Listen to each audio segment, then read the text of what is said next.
বাচ্চাদের যাতে ব্রেনটা ভালো থাকে, তাহলে প্রত্যেকদিন একটা কাজ করব, টক দই এবং তার সাথে একটু হচ্ছে যে মধু দিয়ে খাবো, এটা 1 নাম্বার। লাউ কারা কারা খান? লাউ, লাউ, আচ্ছা।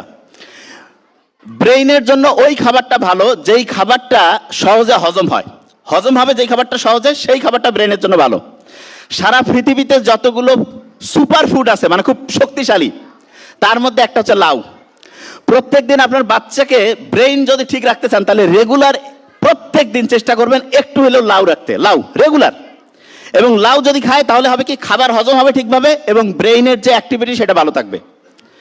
তাহলে শেষ একদম, বাচ্চাদেরকে এখন ধরবো, কোন রঙের কালি দিয়ে লিখলে সবচেয়ে ভালো হয়? নীল।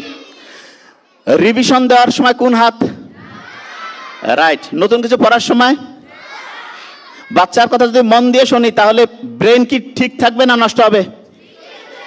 যদি সব দিকে উন্নতি করতে চাই, সব দিকে, তাহলে কি হেল্প করতে হবে নাকি হেল্প করা যাবে না? হেল্প করতে হবে। আর মায়েরা মোবাইল ব্যবহারের ক্ষেত্রে প্রথম 3 মাস, মায়ের গর্ভে যখন বাচ্চা আসে, প্রথম 3 বছর যখন বাচ্চা পৃথিবীতে আসলো, এবং প্রত্যেক দিনের প্রথম 3 ঘন্টা খুব সাবধান, এইটা যদি মেনটেন করেন, আশা করা যায় অসাধারণ বাচ্চা হবে, ফিউচার অন্যরকম সুন্দর হবে। Thank you so much. আসসালামু আলাইকুম।